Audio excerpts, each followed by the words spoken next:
Yeah. Your boys are back in town for a second time this week. And I'm on time, so that works too. As always, I'm your man, K Marvel. As you can see, our other brother is not here currently, so that's the guy, Quiet Storm. Tis your human encyclopedia, the big stretch himself. Welcome, my students. And it's me, StrykerDragoon. We back in the building for the second time this week. Yep, and as always, we are your four corners of commentary. So you might be asking yourself, wait a second. They're right. You are back this week. What's happening? Well, we had a special show on Tuesday to make up for last week. There was a small situation, but everything's cool. We had Keith on last week. Appreciate you again for coming on. But today is somebody super, super special. She's family to the podcast. She's family to me in real life. She's family to my fiance and my daughter. Man, you already know who it is. It's Janelle from HR.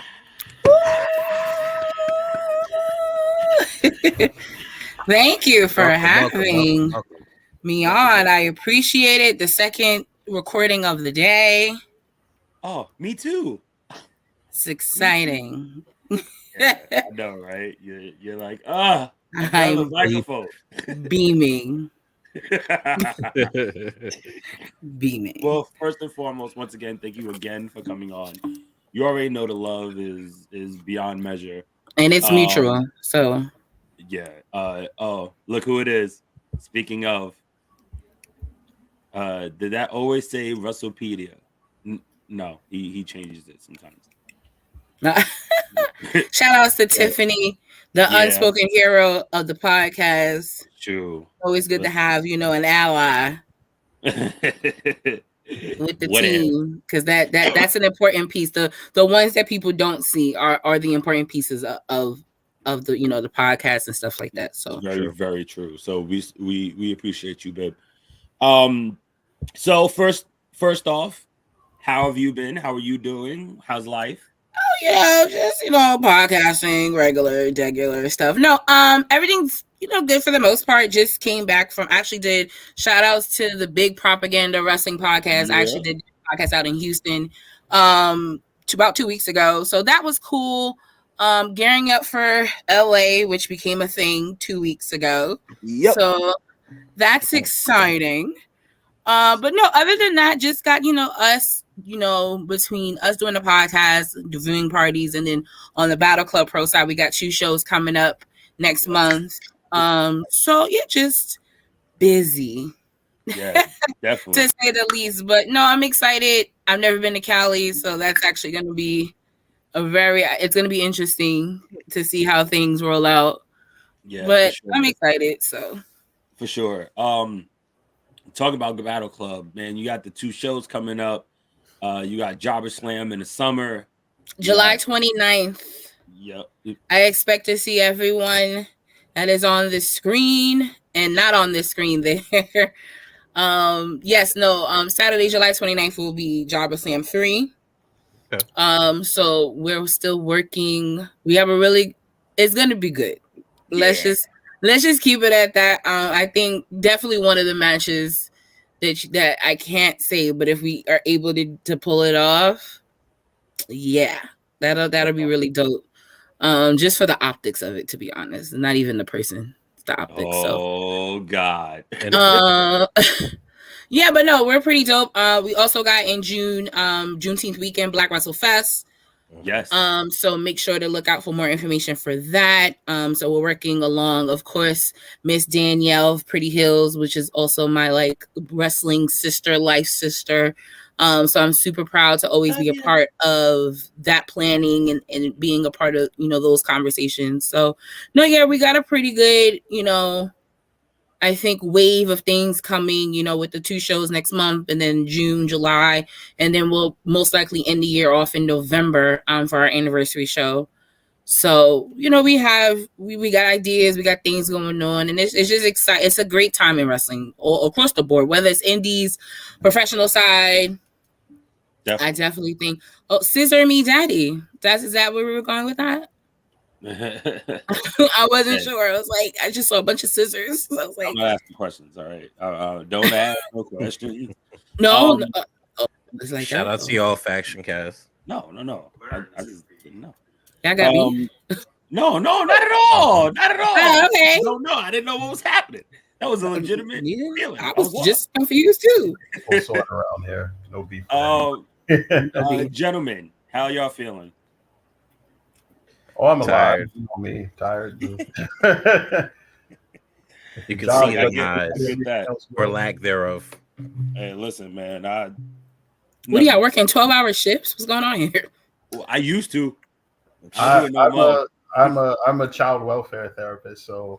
So you got a lot going on. You need an outlet, sir. Yeah, okay. Well, welcome to your session. Right. How can we be an assistance of you?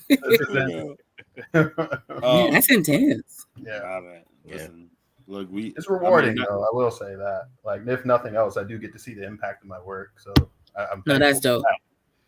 He's such a good person. I'd be lying if I wouldn't say it's not trying and tiring sometimes, but it's worth it. No, that's really good. To me, but he's great to everybody else. What I say? Nothing. So today is also a very, very special day in the wrestling community. It's a holiday. Happy 316 day, everybody. I'm gonna fake. I already started. Well, wearing my Austin shirt, if it matters. Hey, that counts. That counts. Wearing an Austin shirt that in honor of him today. I'm pretty sure there's some beer drinkers on my Marvel shirt. I couldn't get an Austin shirt, but I got the second best thing. Hey, he does the Stunner as his finisher. I only had got this shirt when Dallas, with Mania Dallas last year was a thing. It's the only reason why and it's funny, I only really get merch when it's WrestleMania week or I know I'm going to a show. Mm-hmm. It's the only times. Like, I went to the last Raw at Barclays just because I had bought the Chalkline Raw's War jacket, and I was like, I got some of these hoes real quick. So right. Only reason why I went. So I don't blame you. I would have done the same thing. Listen, man, I was supposed to sit 4 seats that night, and the ticket place, the internet that my boy got the tickets from, lied. They didn't put F4, they just put the number 4. So the perception was that we were going to sit on the floor when in fact we were sitting. No, you were sitting in section 4, almost behind the stage. I was like, oh, this is loud, but I mean, hey, not a bad spot, but bro, I'm an entrance whore. You're talking to a person who's an entrance whore. Like, yeah, but floor is not all hyped up to what it's be, because you gotta. I feel like that definitely should have a height requirement, because that's not fun. Yeah, I've heard that. That's not fun. Like, I've done TV side, I've done definitely almost floor. I have no desire to sit on the floor. Yeah, no. When we went to Survivor Series and we sat literally right next to the hard cam, by far those were the best seats I think I could have gotten ever, and it was chill. It was chill. But in honor of it being 316 and Janelle being on the show, since it is Women's History Month, I have a specific question about Austin. Okay. Which female that he stunned took the stunner the best? Oh, I don't know. I honestly, I thought this question was going to go very left, and I was prepared for that versus Austin stunnering women. I was very prepared for the other side of Stone Cold Steve Austin. But we won't do that to y'all show. We won't. Won't do it. No. Because it's funny because don't nobody talk about it though. Don't nobody talk about it, but it's a real thing. Austin, real thing. Correct. China took it well. I feel like Stephanie took it well. I don't feel like Stephanie got stunned before she took it well. I'm just trying to think. It's also really stunner women, unless it's like for real. Like he stunned Lita. Oh well, fuck her, and then I got nothing to do with that. Oh wow. Mae Young took the stunner well. Mae Mae Young has taken probably everyone's finisher. So Mae Young is one of the toughest individuals to ever step foot. Facts. It's like, I don't want to hear it. And plus, because my thing was this: if I went, who took it the worst? We all have the same answer. There's only one person. Duh. Vince. ooh, Vince. Yeah, Linda. Oh, Linda No, McMahon yes. the one at Mania took the might have stunner been- the absolute worst. the one at Mania might have trumped it. Nah, I don't know. What Oh, at the Mania Vince that one? Vince tried to take was pretty bad. I don't know. Mhm. oh no, last year, yeah, it was rough. Pretty bad. But I mean, to be fair, he hasn't got stunning in probably over 20 years, so it's a little. He's damn near 80, and he has a artificial hip. Like I can give that a pass. Like it's like people like expect him to like be young and spry and just drop to his knees like Right, that. not I'm like, not everybody's Paul He, Heyman. he took a geriatric bump. lucky Like to Paul be Heyman alive. will take any bump. Nah, Paulie had to go when Brock at F5 then recently. No, he that's had what I'm to take saying. that bump. But that he will take those bumps. I mean, he just recently took a stunner too. I don't know how. True. I don't know the perception of how it was. It looked looked at. great. He dropped to the But- one knee. It was a perfect. I forgot what it was called. Stunner. But no, all honesty, talk about Stone Cold, widely considered as one of the greatest wrestlers of all time. Mhm. A person who's on majority of people's Mount Rushmore. What matches stood out to you guys the best or the most when it comes to Stone Cold Steve Austin? But I think everybody's on everybody's short list is Mania 13 against Bret Hart. Was that an official I Quit match or a submission match? I think it was a submission. Yeah, just a submission match, right? That was the infamous face bleed. Yeah, when he passed out. Okay. He bled like a snake Yeah. in front of the camera. My favorite, I will say, like the match that let me know. Like I always knew Austin could work. Like I was a fan of Austin's even when he was in WCW. He was Stunning Steve Austin. Stunning Steve. Yeah, and he had hair.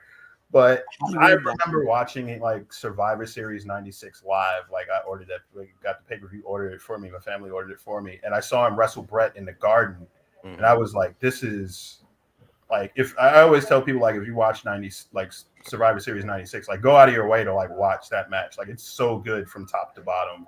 Like, and Bret wins with a roll-up. So I think it's really cool that he didn't even like. They both took each other's finishers, and like it didn't even end the match there. Like.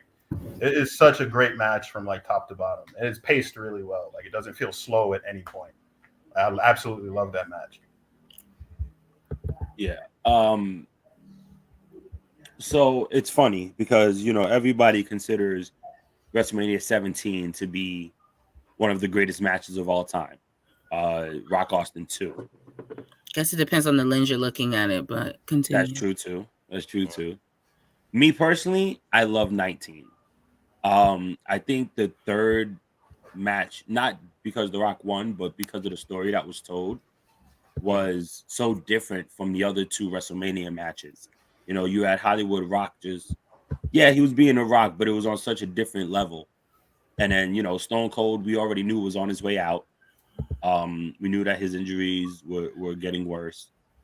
And, but that match, I mean, all the moments and the theatrics of the match, I think is what really made that match one of my favorite. That's the WrestleMania you said. Sorry. That match, something like when he did the kip up with the coat, you know what I mean? Him doing a stunner to Austin, of course, him bouncing around like a madman when he took the stunner. But even feeling of Austin taking that second rock bottom and him gripping his hip or clutching for his hip, like you kind of knew that there was something, so that emotion was there. But for me, 19 is one of my favorite Austin matches ever. Austin match.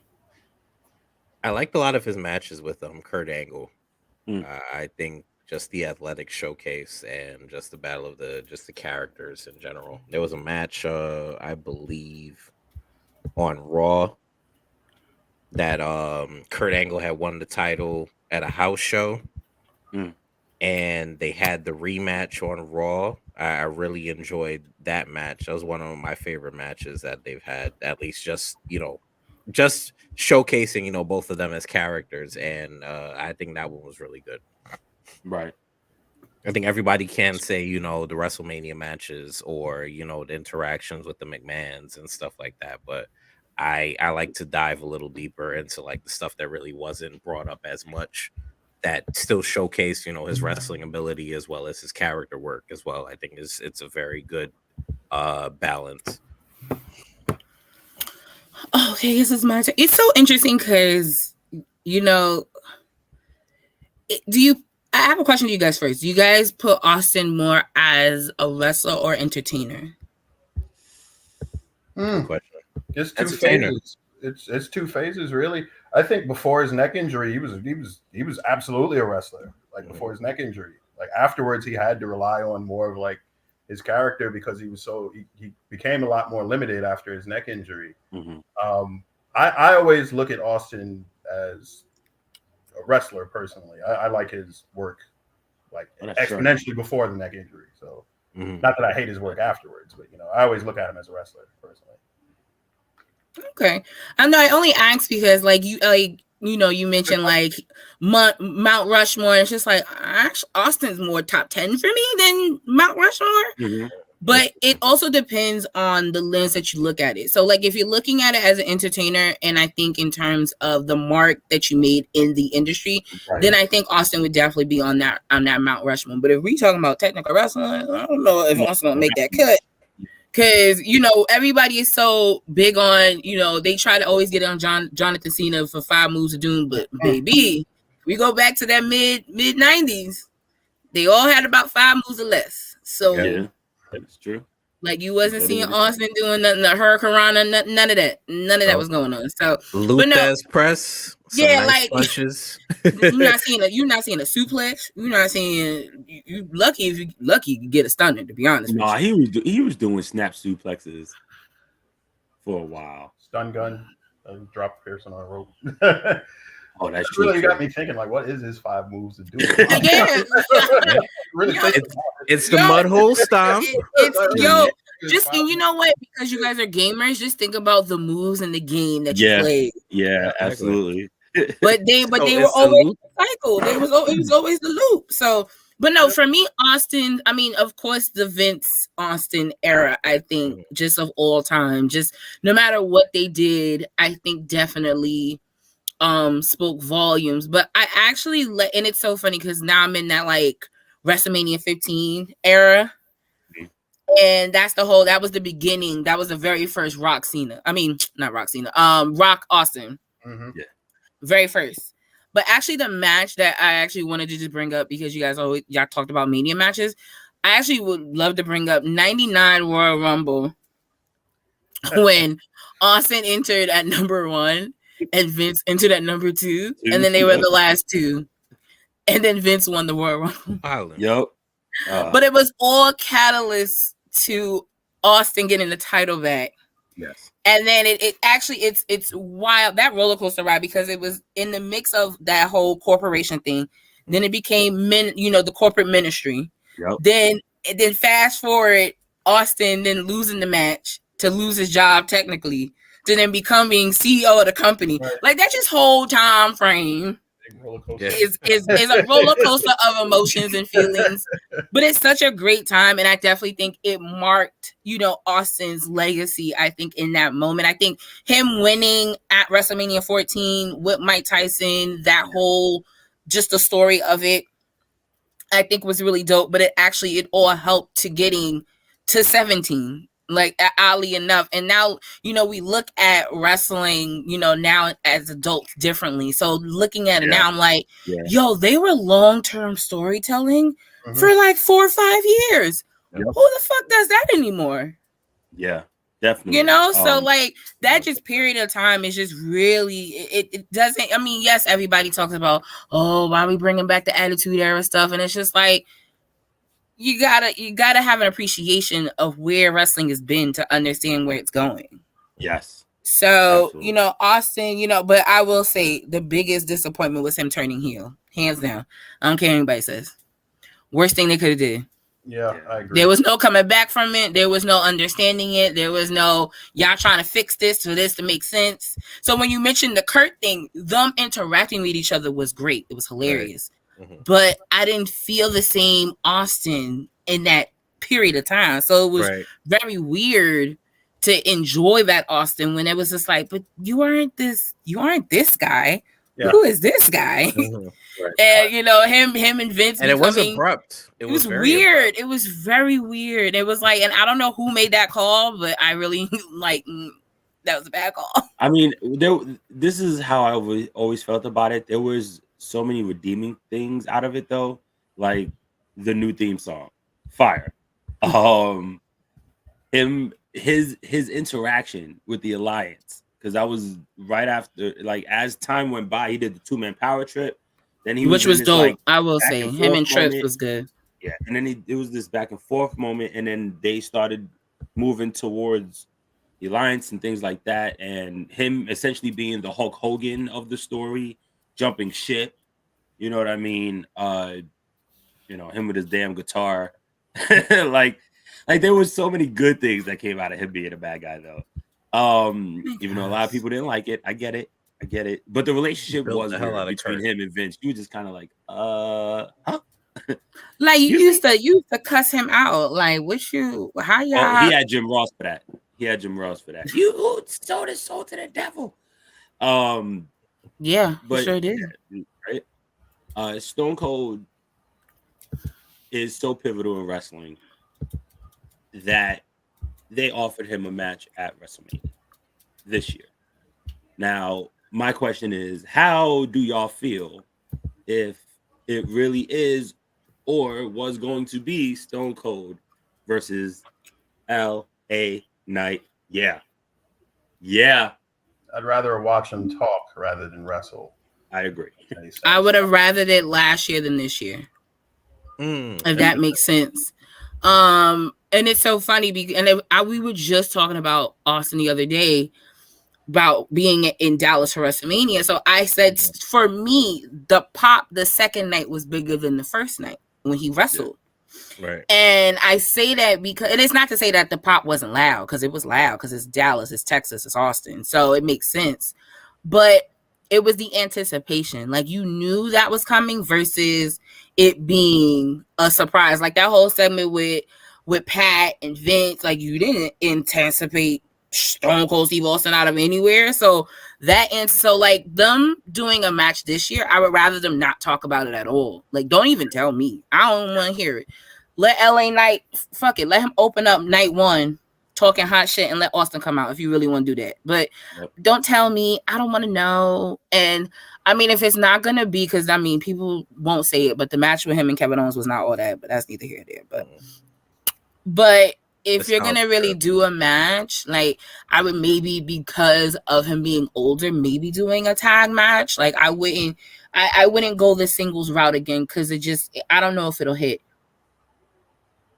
Yeah, I guess for me, it's just more so, number one, I don't want to see LA Knight in another 3-minute match. It was so good though. I liked it. A lot of people hated it. Okay, because that was the other thing. Like being there versus seeing it on TV, the translation is totally different. When I tell y'all we were sitting in that Alamo Dome and that fucking glow in the dark shit came on, we popped. I popped. I was like, oh shit, this shit is hard. But I don't know how it looked on TV because everybody was like, oh, that shit was trash. I was like, I was thoroughly entertained. See, my thing was, people want to talk about it being trash, but they don't want to compare it to other trash shit that's happened, especially involving Bray. The red light alone. You know what I mean? The red light, it made it so hard to see, but it made it like. I liked it. I liked it though. See, I that was my only thing with the red light. I think if it was a brighter type of color, it would have been easier to see them. Well, you can't really see anyway. If you've ever been to like a live show with a cage match, you can't really see anyway. Right. The color wouldn't have changed anything. Because that's how I felt when I went to War Games, sort of like when I went to NXT War Games a few years ago. I was just like, and I was on TV side on purpose. And you couldn't see us. You couldn't see what was going on. You couldn't see nothing. Wow. So, The cage thing isn't, because you know they talking about doing, and I'm intrigued to see how they gonna pull this off. Talking about doing Hell in a Cell with Edge and Finn Balor at WrestleMania, and I'm just like, okay. Now I done seen a Hell in a Cell in WrestleMania before, and you really can't see shit. So I don't know how we're gonna do this. It's true, but you know, can you do? Well, hey, talking about that match, there's another question I wanted to pose to y'all real quick. Demon Finn Balor, is it happening? More It has likely. to. It has to. He's teasing it. Got to. It's He has Mania, to. right? I think it's gonna be. I don't think it's going to be how we had it before. I think we might get more so like the Joker Finn Balor, as opposed to the demon, the strands of hair flowing and stuff like that. Give me Stretch would know. Remember the shirt I have for Finn Balor with the makeup? Yeah. Yeah, the demon. Do that, but Joker. So maybe purple colors. And he's gonna have to do purple for sure. It'll definitely be something purple. Yeah. It'll definitely be Judgment Day related. Absolutely. I can see him coming out. You see how the crazy mask he wears to come out at certain matches? Do something like that, but you can make it a little more demonic. And then when he takes it off, that's when you get the actual face paint and everything. Honestly, the man could come out as Cobra Commander and just that rock could purple, work. and it would work. You know what I mean? That could work. Like as long as he doesn't do the voice, he's all right. He's okay. But I do think that match is going to be a fun match to watch. You have two incredible workers, and Edge said it. You know, he's on his way out, so the man wants to put on one of the best matches. I feel like he thinks that he's able to do. Right. So I'm really excited to see that. SummerSlam is the swan song, though. So please don't say that. Don't say that. I'm not ready. Not ready to say goodbye again. Yeah, the hotel's booked. Yeah, it's good because it's the week. Thank God, it's the week after Jobber Slam. Right, so that's my gift to myself of doing a great job. Right. It's going because it's in Detroit, and Detroit's pretty. It's not, it's pretty dope. It's not a bad city like that. So her and her love for Finn. Girly love her some Finn. I'm glad that he's going out on his own terms this time, at least. Yeah, for sure. Nobody wants to see anybody get hurt. Like we had a really bad neck injury, and like he's so lucky to be even able to come back and wrestle. Exactly. Level that he's doing like since that neck injury. Like I remember watching the SmackDown where he really messed up his neck. Like I think he took a bump into the stairs, and he just like kind of like froze at like an awkward angle. And something really wrong with him.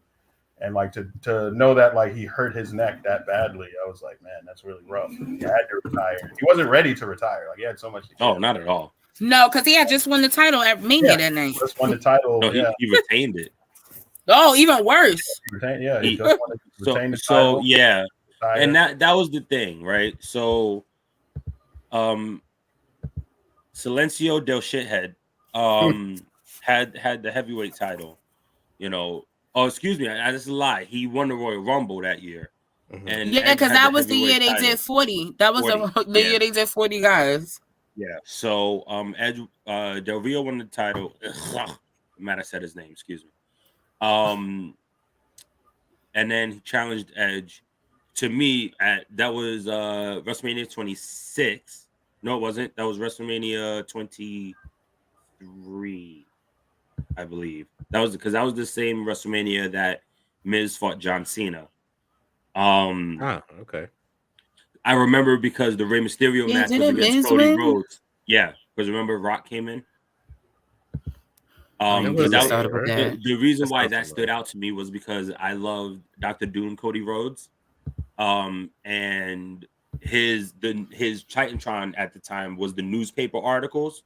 Yeah. So it was just a ginormous screen, which we didn't get that often at Mania.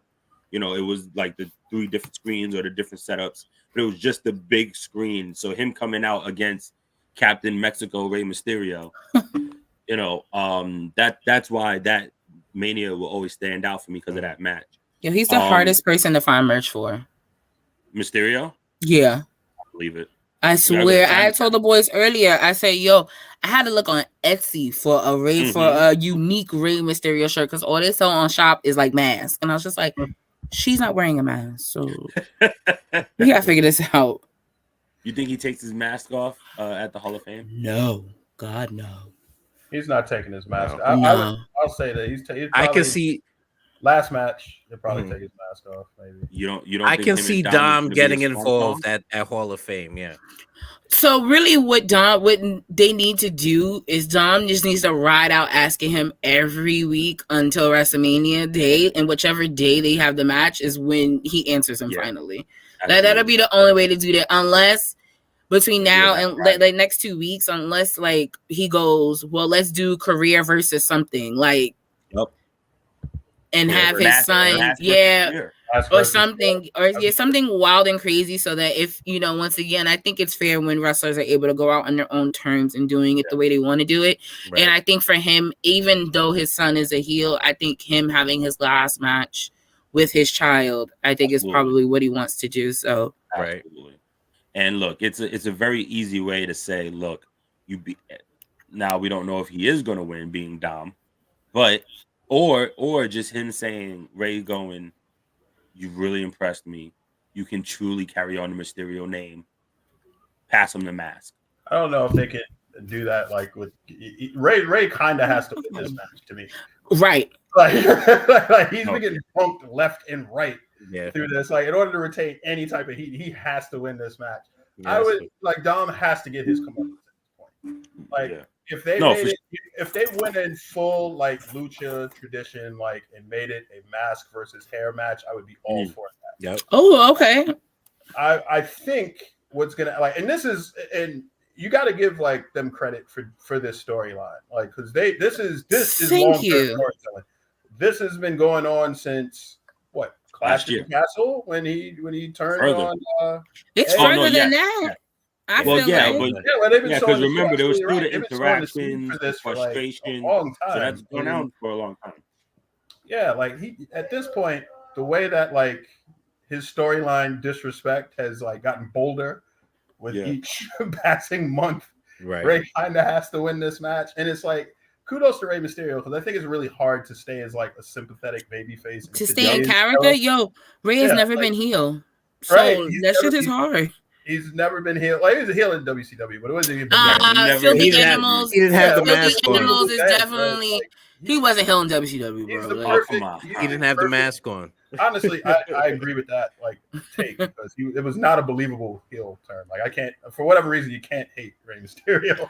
Right? Like, he does too many cool things in the ring. Like you can't hate Rey Mysterio for that. And it's like at this point, like he's like the ultimate sympathetic babyface. Mm-hmm. Like the only time I've ever heard Rey Mysterio booed was when he came in like 30th at the Royal Rumble. And everybody wanted Bryan Danielson. At that point, I was like, no fault of his own. Like, that crowd was booing everyone. Goddamn number, right? But I've never like you can't hate him for some reason, and like the fact that he doesn't want to strike his son is like palpable. Like it relates to so many parents and stuff. Like they don't want to hit their kids. Like even though he should, but you do, right? Even though his kid deserves it. But you want to whoop their ass. But it's like you can't hate him in this storyline. Like he has the ultimate amount of sympathy. I would have never like if you would have took me to the beginning of the year and told me that Dominic Mysterio would have been one of the most over heels in WWE at this point, I would have thought you were nuts. They don't even give Dominic as much respect as they should because he's doing the job. Like, he's killing it. You are not supposed to like him. You are not supposed. You're supposed to be angry and see red every time you see him on a microphone. So like. You got to kudos to him, like for really taking it and running it with it, because that's not easy. And he gets all the heat on the outside. Like he's like a perfect manager. He gets all the heat on the outside, and he gets to sit and learn and watch.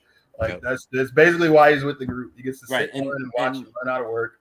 And he's a heat magnet. Like everybody wants to see him get killed. It doesn't matter who it is. So he's definitely getting better in the ring. We see it every time he steps in. Yeah, he's getting better. We see it the more he wrestles with Damian, the more he wrestles with Finn, the more he talks to Rhea. All the talent that he's been able to work with. You know what I mean? They teach Dom something different that Ray would teach him.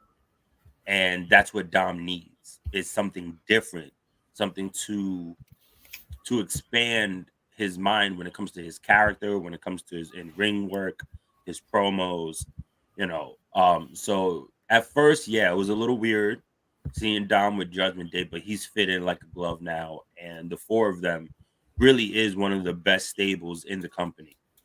Um, God, there's just so much going on.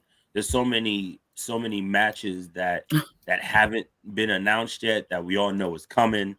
Like what? Let's see. There's definitely that tag match for the undisputed tag titles. Oh, the with Sammy Usos versus KO. Sammy and KO. Ray and Dom is another one. We don't know what's going to happen with Lashley because we haven't had a chance to talk about this yet. So Bray Wyatt is either ill or has physical issues. There was a lot of His finger's broken. Oh, There was a picture going around. This one showed me the other day.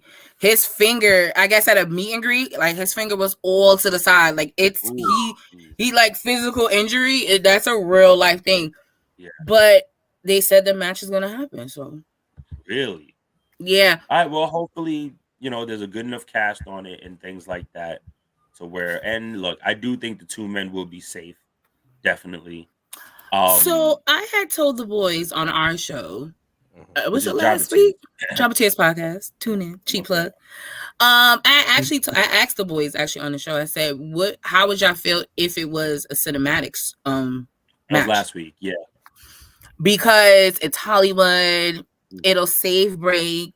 Because if he's really injured like that, then he doesn't have to really wrestle. Because I liked the cinematic thing with him and Cena. That was gold to me. Yeah. So I think it'll I think it'll show a different side of Bobby Lashley that no one's ever seen. So I don't see why not. Gentlemen. I would love to see it be a cinematic match. I think that's right up the presentation wheelhouse, if nothing else. I feel it gives Lashley a better script to speak of during a match where he just get angrier and angrier and angrier, and then he has to deal with whatever demons that he was dealing with in the past. Maybe the match I really can't plan for this match at this moment. So those that are watching on the live feed, sorry, this is what I normally do. If you're on Facebook and you haven't given Mark Zuckerberg permission, write your name so they know who's talking. Yeah, I actually have it on the because someone asked. He said someone had said his matches in cinematic have not been good. Your opinion, respectfully, and that's fine. And I took the House of Hell thing with Randy Orton face value, so I didn't really see it. It being like, oh, this is outlandish. What is this? What's going on? It's the same thing with him and Braun when they was at the lakeside. Like, I was just like, whatever is cinematic stuff that he does with the person, it makes sense. So I can at least enjoy it because it follows through whatever they was going through. Like Randy was at that time a member of the Wyatt family. So him breaking away and them burning the house, like it all made sense to me. So, I mean, I just think Bray's definitely creative level is just a little different than everyone else's. So some people can get with it and some people can't. And that's okay. That's it. I'll say this too. I think it's, just like you said, a cinematic match would definitely bring out a side of Bobby that we haven't seen. Yeah. And shout out to Rodney always. But he brought this up and I brought it up here before. This story is very much and should very much be mental versus physical. That's it. Bobby Lashley is the monster. He is the almighty. He is the dude who will rip your body apart. But Bray Wyatt is the man that'll rip your mind apart. He wants to know how you could be a physical monster, a physical specimen, a man who can truly beat somebody down. Mm-hmm. But is your mind strong enough to handle what I can do to it? It's very much Joker Riddler-ish. Right. Or Hulk versus like Leader, or you can do Juggernaut versus Professor X and stuff like that. Like it can go all those types of ways. Yeah, it's very different. If they do pull it through, I think a cinematic match definitely now at this point would be the best way to go. Mm-hmm. And it doesn't take away from anybody. That's the best part about it also. It keeps both men strong. all it is them telling a story. You know what I mean? God, what else? I mean, what can result from it too? I mean, Bray could definitely show him like, listen, don't forget about your family, the Hurt Business, and it could be a way. You never know. He can help him, show him to the way back to his family. Like, there's so many different things that can, and that's what I've always loved about wrestling. When it's unpredictable, when it's predictable, you're just like, really, guys, we could have did this a little differently, still to get to that point, but. The unpredictability in WrestleMania season right now is at an all-time high. Because, like, if we were talking about WrestleMania 6 months ago, Lita would have never been in that conversation. Trish Stratus would have never been in that conversation. Exactly. Logan Paul might have been in that conversation, but not against Seth Rollins. Like, all these things that are now formulating. You're like, yo, this is going to be big. Yeah, it's funny you brought that up. I've been on in a lot of Twitter spaces. Shout out to Coffee with Rev. And that's exactly my point to a lot of people. You know, oh, this is this, but it's so weird because and I don't know. And I go, isn't that the beauty of it? Shouldn't that be? It should be a good thing, especially for us as podcasters or the people out there who think that they're the best wrestling journalists or whatever the case may be. Mm-hmm. The fact of the matter is that it should be a good thing if we don't predict what's going to happen. Right. It should be a good thing if something is unexpected. You know, they've been able to keep the mystique with a lot of things again, which is great. You know, AEW has been able to do that for a while. Also, I think a lot of companies. Wait, AEW's been able to create a mystique? No, I mean keep the Who's secret? Who's secret? We don't know Cole and Brian was going to show up the same night. You say you didn't know who? We didn't know Cole and Brian was going to show up the same night. You did. A long time ago. Some of us. But a couple of years. But talking about recent. But you know what? Not gonna hold you. Like I told them earlier, I said, "Yo, Tyra Valkyrie is the biggest troll of this week." I've never felt that way about anybody. She purposely had heard about people rumoring her at AEW and was on something like, "I'm gonna be home."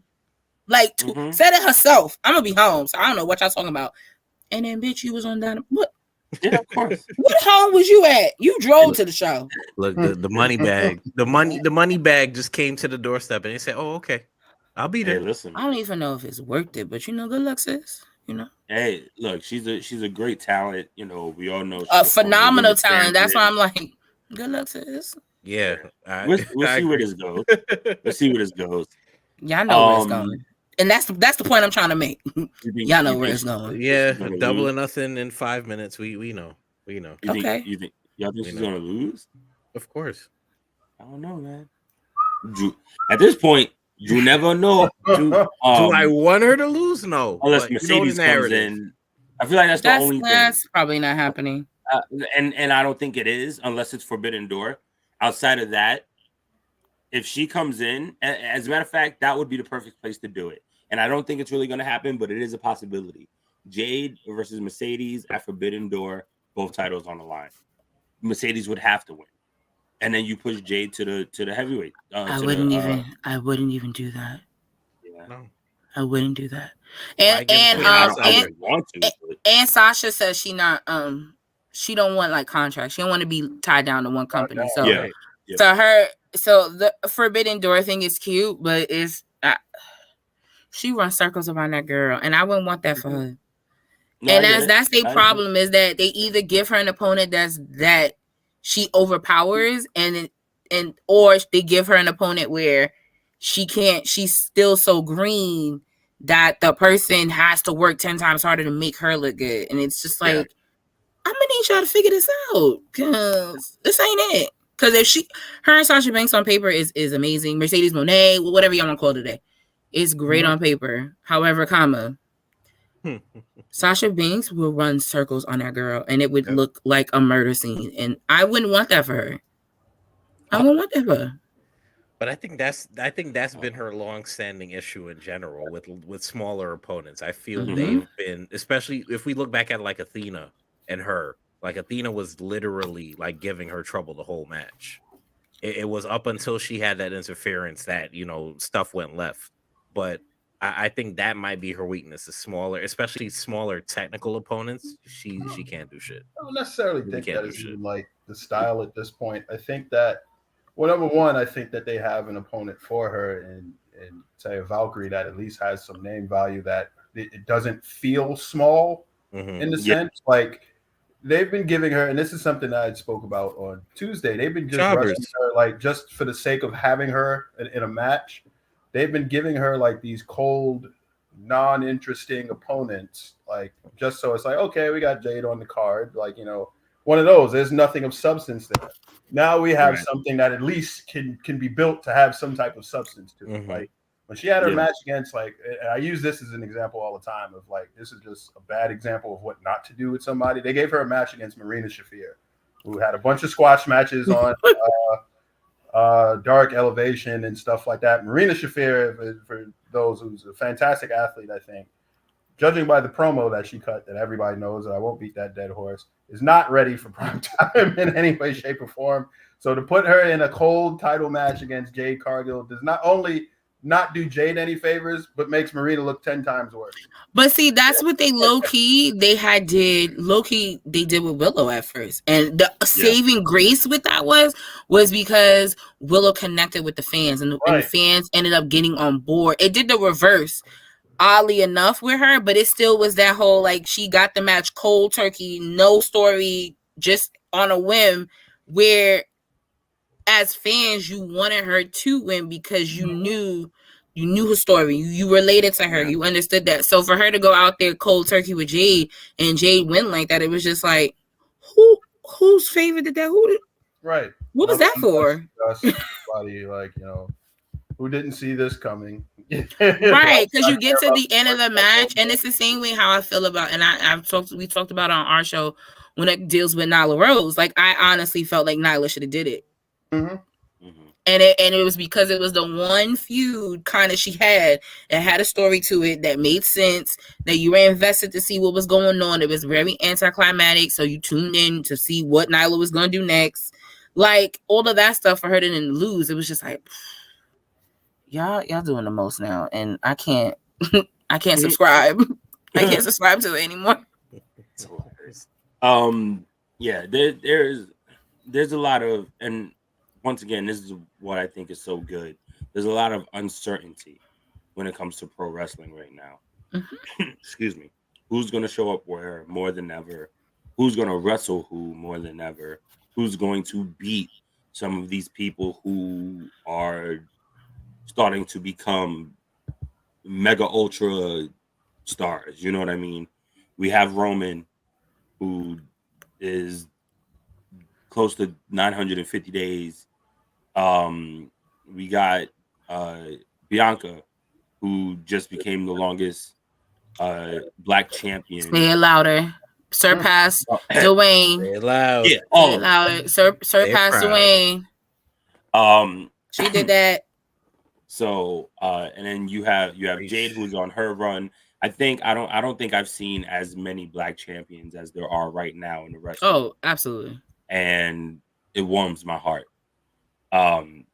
Shout out to Powerhouse Hobbs, who most recent person to win a major title, the TNT title. Homie. I was happy for him. Yeah. But here's a question for you, Janelle Nell. Okay. If you can improve some, if you can improve something, or improve something for the women in the wrestling industry, not just anything in particular, especially as of right now, because I think I did ask you that maybe like the first time you came on, and we were in a much different time. There was there were more things going on at that point. What do you think? I think there just has to be a level of confidence in women in wrestling that needs to be elevated and respected, if that makes sense. Yeah. I think a lot of women sometimes can be very standoffish into themselves because the business, I'm learning this now. wrestling is not going to love you as much as you love it. Mhm. It is a fact. It is what it is. And I think as us as women, you know, you want to be liked. You want people to rock with what you got going on. And sometimes it's hard to get that genuine support. And I think that's the biggest thing that I would love to see, whether it's women on the podcasting side, whether it's women that ring announcing, commentary, actual wrestling, who puts up the ring, who puts down the ring, like whatever it is, like to understand that women can be in that position and to also support that. And I think that's a lot, you know, and at times, and I don't know if Kiki had touched about it when she was on, but you know, she's a great example of someone where like the internet can really come at you crazy. Yeah. People misunderstand what you're saying. They want to be disrespectful because not only are you a woman, but you're a black woman at that. Yeah. So like all of these things that are always against us, like we have to find ways to have people really support us and let it be positive, because that's another thing too. Like as black men, you will want that type of protection. You want somebody to stand up for you if they see something going on wrong. And I think that's just the one thing that a lot of people like to have their mouth closed, where it's like we are at a time where, yeah, we're still the minority and that's going to be what it is, but we're at a also time where they can't tell us no anymore. Yep. And I think for a long time, people were so used to no. Like, oh, I can't get booked on this show because of such and such. But now, because we are in an abundance, we're in like the what was the period after the Great Depression? Like the Renaissance? Yeah. Like Beyonce, Renaissance. Oh, you know what? She being smart. A black Renaissance. Fellow Virgo, smart. Girl, smart. But no, like we are in that black Renaissance of wrestling, and it's such a great time because we're hitting all the different parts of wrestling, whether it's, you know, us doing Jobber Slam, or, you know, us doing, you know, me being a part of Battle Club, or, you know, Mr. Black being a referee, Sir Wilkins being a wrestler. Like a lot of the things that, a lot of the things that were never given us as an opportunity, we're taking them now. And it's like, you can't tell us no, because we're talented, because we come to the table a certain way, because we're confident in ourselves and how we move the needle. Because us, like literally, what is it? AEW, WWE, Impact did it too. All of these major promotions have had a black woman as champion, and that alone just speaks volumes. Because if you turn the clock 20 years ago, that was never a thing. Never a thing. The only person, and she doesn't even get the flowers she deserves, is Jazz. Yep. Don't even get it. But she definitely deserves those roses for her, because she probably was like, if not the first black woman to fucking come into WrestleMania as champion and walk out as champion, and people don't talk about that. So I think now having the Bianca and Sasha, having, you know, even with Sasha and Naomi being tag champions, and even though that was very short lived, but still the point of you having these opportunities, and we're stepping up to the plate and we're holding our own. And I think that's always going to be the thing for us, is we also have to be accountable for each other. Can't let everybody slack off just because. Can't let everybody just say anything just because. Like we can't stand for that, because if we stand for that, then they're gonna look at us like a joke. They don't take us serious. So I know, I know Kiki can relate to that, and I know there are other women in wrestling like Stephanie Hardy, Shantice from you know, from her and Stan's podcast, Talk Champions. You know, all these women in wrestling right now, like, we want to be respected because we're not just talking out our asses. Like, you know, like I had somebody the other day, I had a guy I used to talk to years ago. He watched the podcast. Cool. Definitely was like, yo, I did not know like how knowledgeable you are and you know what you're talking about. Yes, that's what we do here in these parts. Like we don't want to waste time, because we don't have time to waste. So I think moving forward, just all of us supporting each other, all of us being accountable for how we move and what we do, because, you know, if one person gets disrespected, we can't just keep moving on from that. We have to be able to lift that person up, because a lot of people did that to Swole. I didn't really care for that. And that was unfortunate because it wasn't like what she was saying and her experience was false. No. And y'all done seen that all played out. So it's important that we support one another. And not just because we know each other. Like, it's because we're all in this together. I don't got to know you a hole in the wall to, if you ask me a question about how'd you get to where you are, I will answer it. It should never be that. We should always be able to work together and build together, because that's the beauty. That was, honestly, is the beauty about us starting our podcast, was being able to build upon that. I look back, I'm like, it was always a dream to do a wrestling show. Just random. Didn't care how, didn't care what. To be able to say we did that, no one can take that away from us. Like you guys having your podcast, no one can take that shit away from y'all. No matter how dysfunctional we may be behind the scenes, because guess what? Jabateer's podcast is not perfect. How dysfunctional we are, but we all stick up for each other. So it's, as long as we move together, I mean, I think, the proof is in the pudding, so.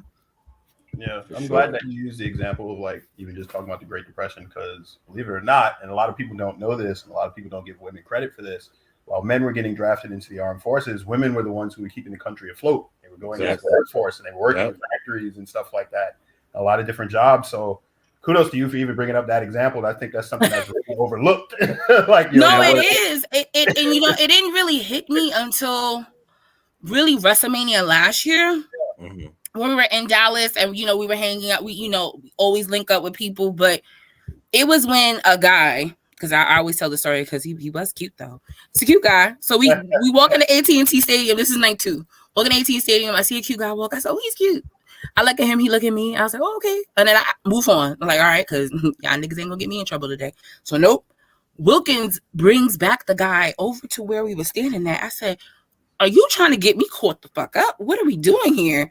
And then he goes, no, he watches the podcast. And I was just like, oh, okay, great. That's probably why he was looking at me crazy. So I was like, oh, okay, cool. And then when he was like, I'll always be like, yo, where you from? Because that's always important.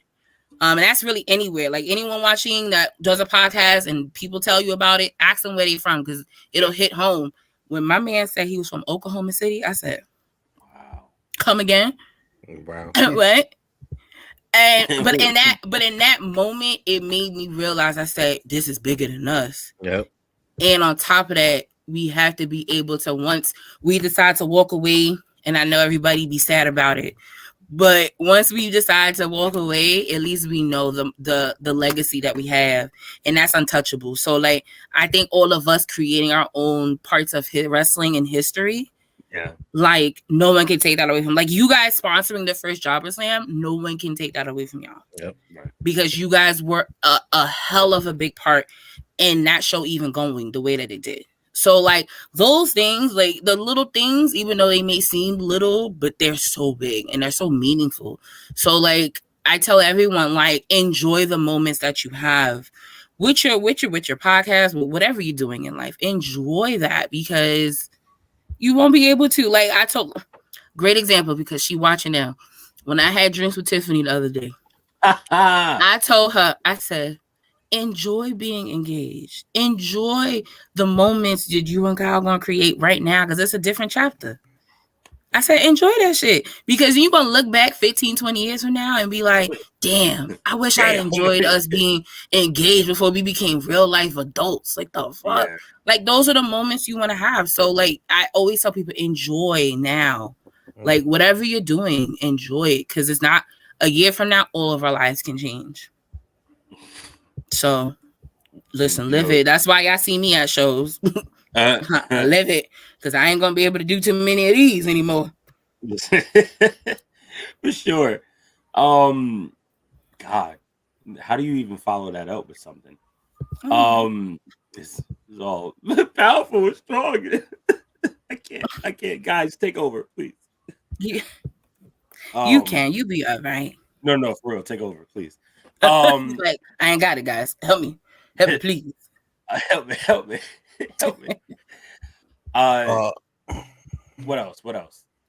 Oh, do you guys have any questions? Think of anything. I'm here for a good time, not a long time now. The question I was going to ask, which was, what was it like being, because this is kind of like a male dominated, for better or worse, a male dominated field, being a podcaster, especially being a wrestling podcaster. Mm-hmm. So what has your experience has been like as a woman being in this field, you know, trying to make a name for yourself? But you know what's crazy? It's never even been so much like making a name. Like I really tell everybody when they come here, I'm like, I'm just Janelle. Like, please, like, I'm just me. It's not even so much that it was my best friend, Wilkins, of course, everybody knows that. My best friend saying, I want to do a podcast. And I was like, well, I want to help you make that dream come true. So it was really just me being a friend in that instance and being like, okay, let's do it because you want to do it. And I will support you and help any way I can.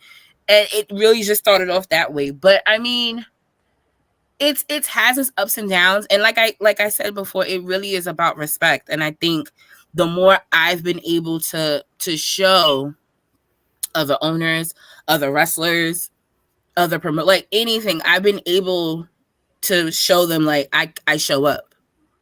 Yeah. And that was always that was one of the biggest things when we first started and we started sponsoring shows, because I would be the one to show up. Like I was here representing us. Like I've gone down to Florida. I've gone down to Dallas. We sponsor shows for, like, I've been the face, and I do that because it's a team effort.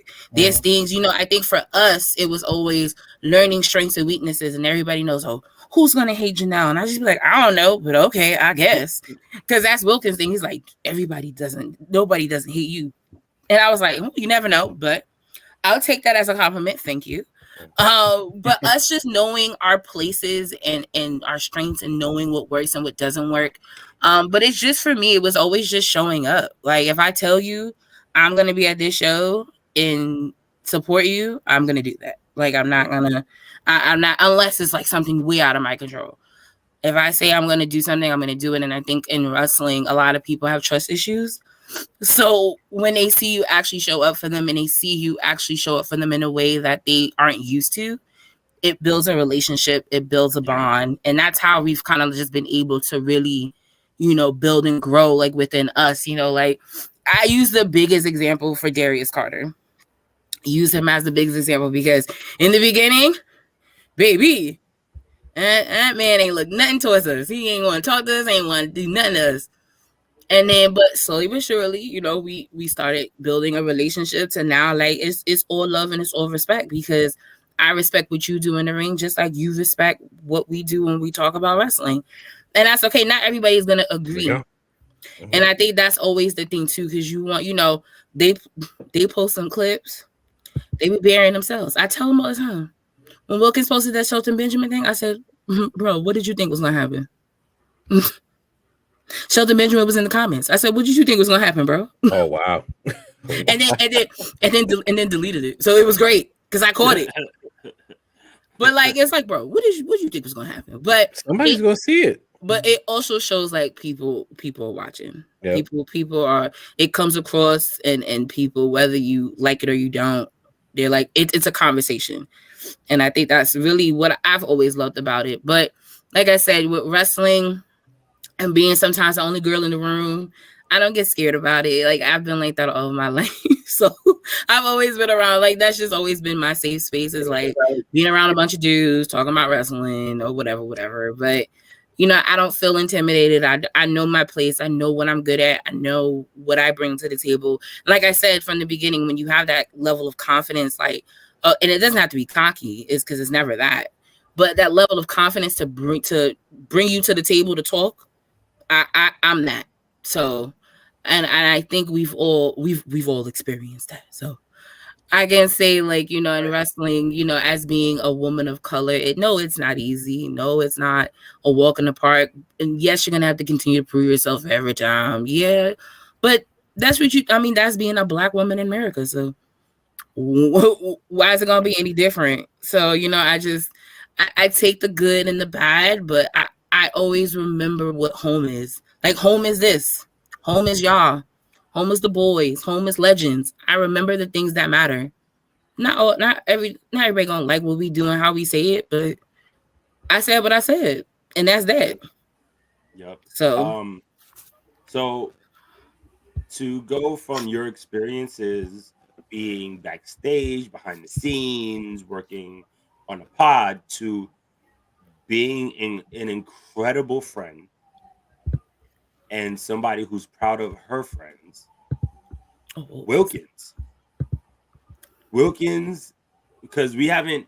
So we went into the last Battle Club show a bit, but you're here, and I just wanted you to talk about how proud, because I know how proud you are. Oh, I was balling. I was a baby. I was balling. Yeah. I'm balling now. I'm balling now. No, I mean, tissue. I'm balling now. But no, for something that we've worked on for 3 years, I think it was just the culmination of all those feelings and emotions. Like, you know, like when we had planned Jabba Sam 1 July of 2020, no one knew a pandemic was going to happen. Like we had posted about it, planned about it November 2019. We had to say, yo, we're going to do a show. That's it. We're going to call it Jabba Slam. That's that. Had it ready, locked and loaded. And then the world shut the fuck down and said, no, everyone have a seat. So it was like, okay, but it was a gift and a curse. It allowed us to have some dope interviews on the podcast, and it allowed us to just kind of refocus and recenter, and also just when the world opened up, have certain goals that we wanted to reach, because you just, at this point, anything can happen.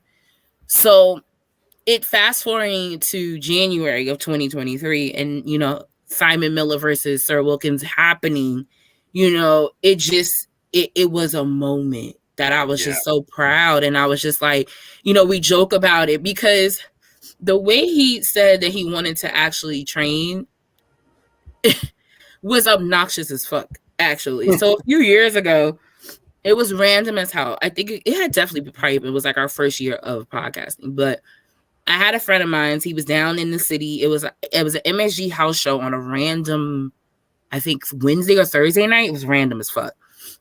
And my homeboy came down from Connecticut and he was going to give me a ride home. So I said, cool.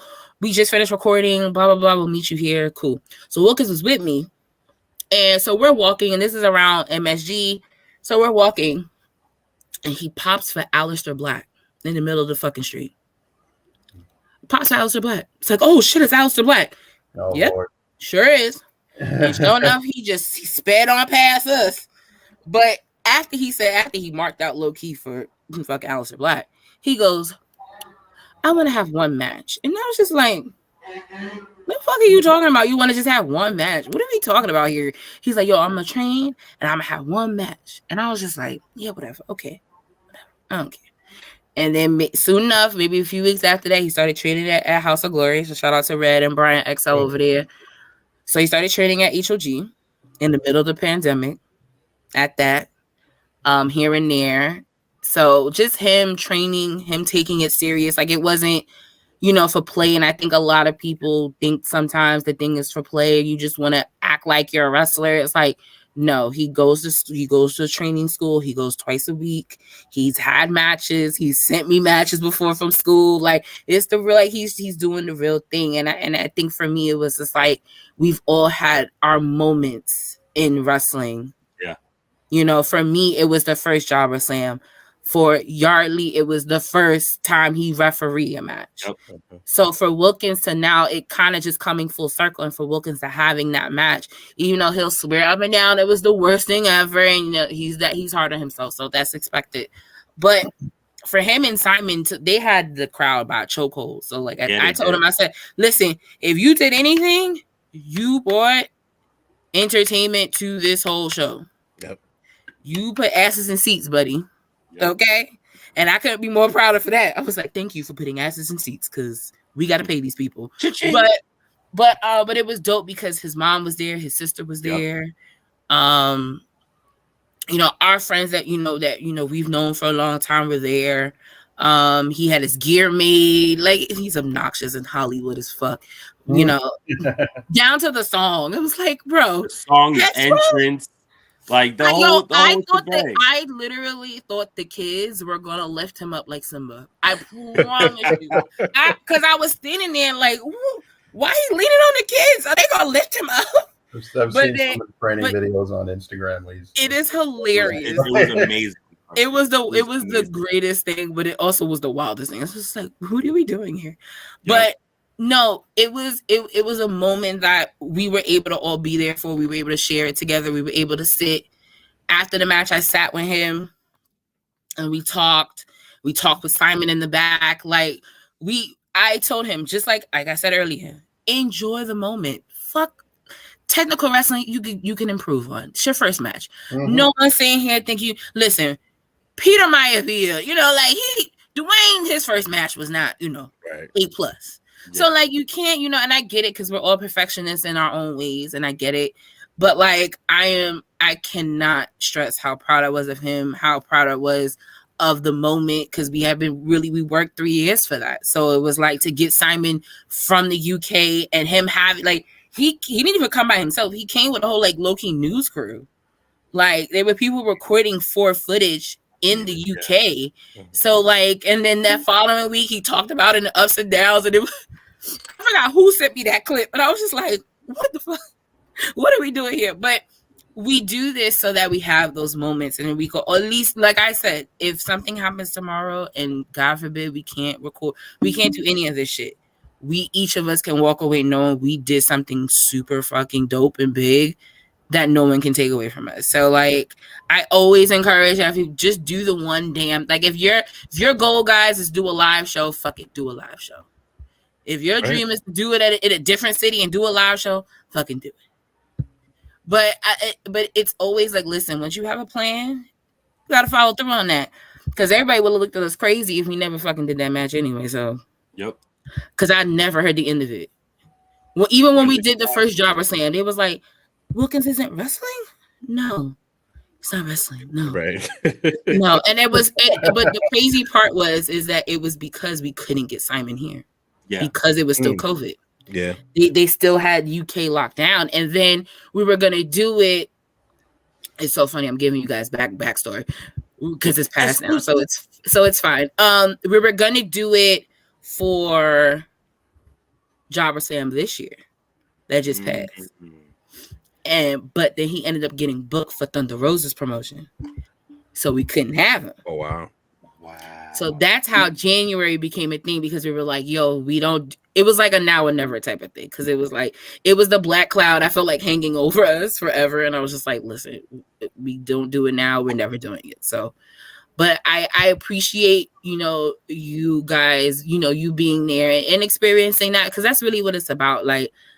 When we do the shows, I feel like I don't even get to enjoy them anymore like I used to. But and that's really any show I go to, because if I go to a show and I literally try to just sit in a corner, mind my business, don't talk, I don't say nothing much. They think I'm either scouting or I'm out here trying to get an interview. They think I'm working, and I'm like, I just want to be a fan. Right. I just want to be a fan. 80% of the time, I really just want to be a fan. But I guess, the podcast doesn't allow me to do that anymore. So beware, guys. You want to still be a fan, there's still time. Listen, I'm counting down the days. Yeah, man, being there was an experience. Look, listen, I say this all the time, Battle Club doesn't fail. They've put on constant, just hit after hit after hit, every show. But that one was really special, and watching Wilkins, and my man speared him. Come on now. Yeah, and it was good. It was solid. It was clean. I told him that. I said it was clean. Yep. Like we were. Look, I know I could definitely speak for Tiff, myself, and the little one. When we went nuts when he came out. So yeah, Tiffany was standing next to me, and then I had to move away from her because being around her makes me fucking emotional. So I said, "You gotta get away from me now." So for you gentlemen here, I've known Tiffany over 15 years. Like I've known her. We've been friends since the summer of 2001. So like we ups, downs, high and lows, all that stuff. That is. But her emotional ass would make me emotional. Stay the fuck away from me, real quick. Because I was already teary eyed when the music dropped. Because I already knew, and it was wild. Because it was like I already know what's happening. I don't know why I'm emotional right now. I already know what's going on. I said, Tiffany, if you don't get away from me right now, I'll be out here looking a fool. So please go with me. That's why I moved from her. I moved from the other side. So I was like, she fucking with me. I can't. And she will.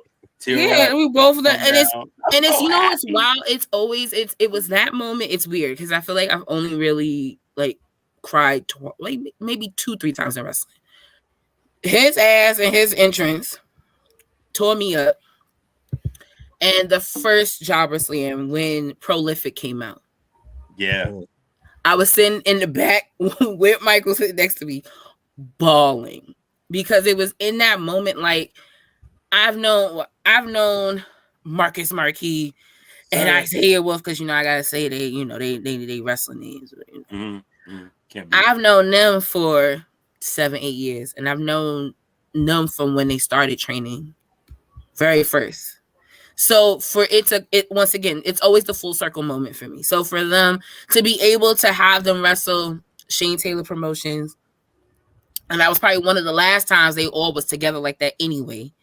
Yeah. So for that to be that and them coming out, and then Tyree has history with Shane because they used to tag down in Texas. So it just was so much of a backstory to it where it was just like overwhelmed as fuck. Like my mom came to the first Jobber Slam. She never been to a wrestling show. She was sitting front row.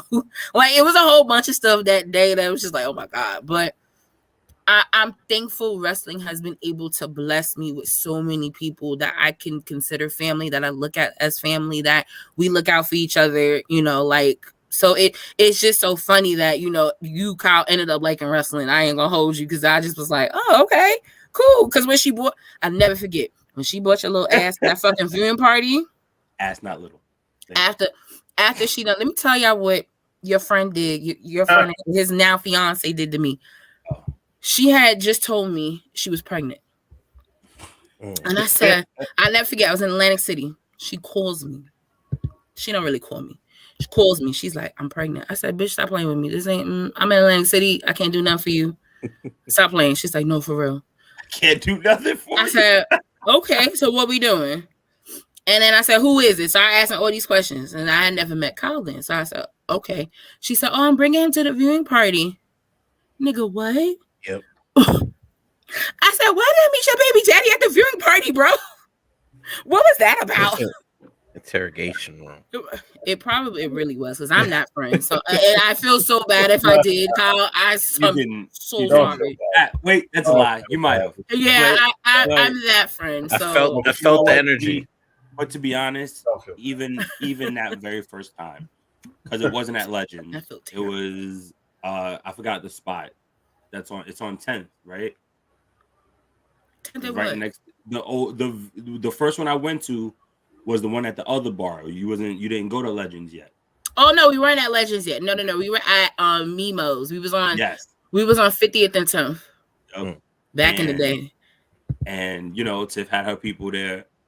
Yeah, Kyle was just sitting there all like, and they was low key lovey dovey, and I was just like, is this bitch really pregnant? What's going on here? Because I'm super protective of my friend, but I'm glad y'all figured it out. Because baby, you ain't the only one. Y'all had me for a loop. Well, but I still will. Yeah, always and forever. So, any other questions? Anything y'all want to talk about? Like, why? I'm still thinking. You said life? I'm still thinking. No, I said why you such a clown. You better ask a question. I don't ever see you, so you better ask a fucking question.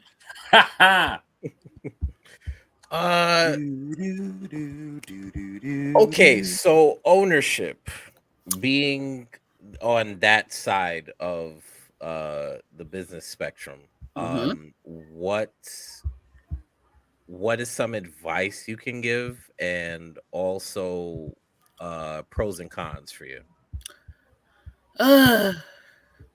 Where do I begin?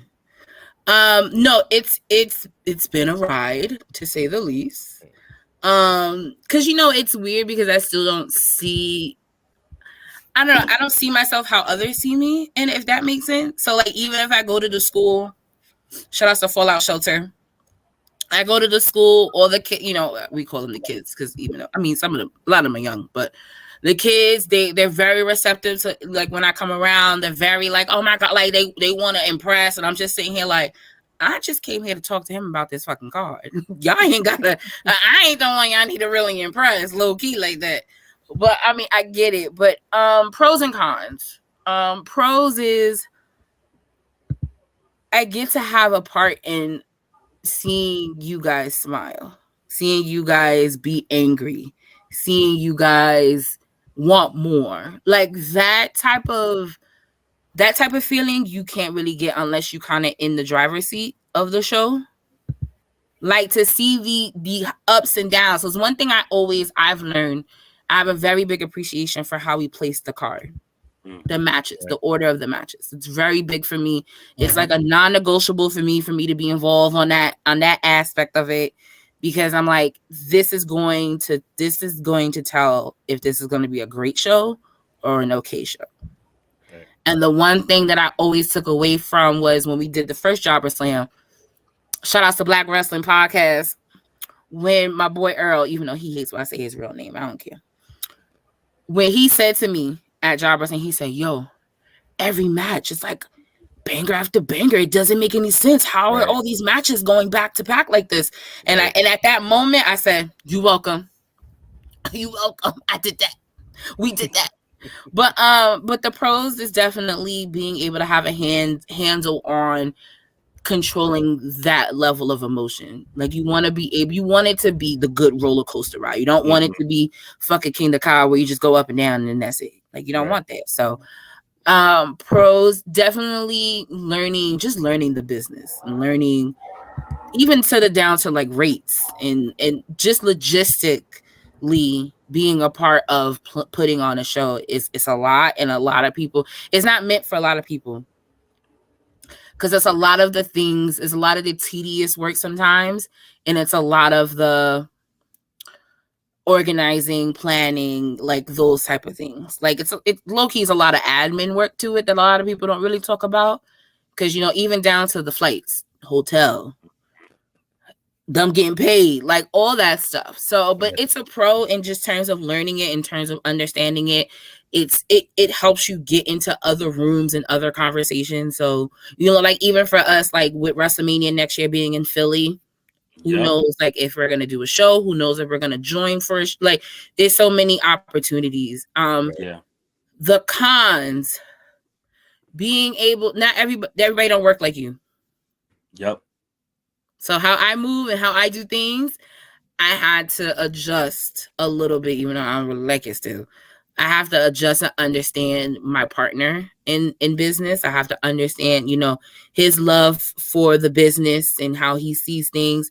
And no, we don't agree with everything. And that's the beauty about it. But I think when you have a really great team, which is the pro, you have a really great team and people that support you. Because I really mean that. The sponsors, if people didn't sponsor the show, shit, niggas would be eating oodles and noodles for weeks. So like for you guys to put your hard-earned dollars into a product, it means something to us. So and that's why like with Jobber Sam, y'all get gift bags for like those that did the highest tiers, like those things, because I never want people to not feel like they matter and that their money didn't go to anything. Because although like the gift bags and stuff, that's me. Right. That's on me. I don't ask the boys for money. That's on me, because that's my way of thinking, you guys, because that's not easy. Like we still on that side, even though I'm part owner, I still sponsor. I still got to put on the Jobber Tears hat. So we still sponsor other shows and including Battle Club shows. But it's just, it's been an interesting ride to say the least. That's the definitely pro to it. But the con, the con is always like, sometimes talent and sometimes things not working out the way that you want them to. Like we've had talent be injured the night before. We've had talent to not be flights canceled. Like to call those audibles and being able to learn how to adjust and not freak out. Even though my partner low-key likes to freak the fuck out, but I try not to let him freak out. We always just figure it out. And I think that, but it also is it's a me thing. Like I've always been that. We just gotta have to figure this out. Like I don't care what's it gonna be, but we just gonna have to figure it out. And you gotta have that mentality, I think, just in general, but definitely in wrestling, is just figuring out. It's like literally playing a 50-piece puzzle and 3 puzzle pieces are under the bed and you can't reach it. You know what I mean? Like you're like, fuck, just trying to fucking grab these pieces together. And you know what? Sometimes you're not going to be able to. And that's okay too, because you still got the whole other 47 pieces that are here, present, ready to go, ready to give a good show. So I've had to learn I can't worry about things I can't control.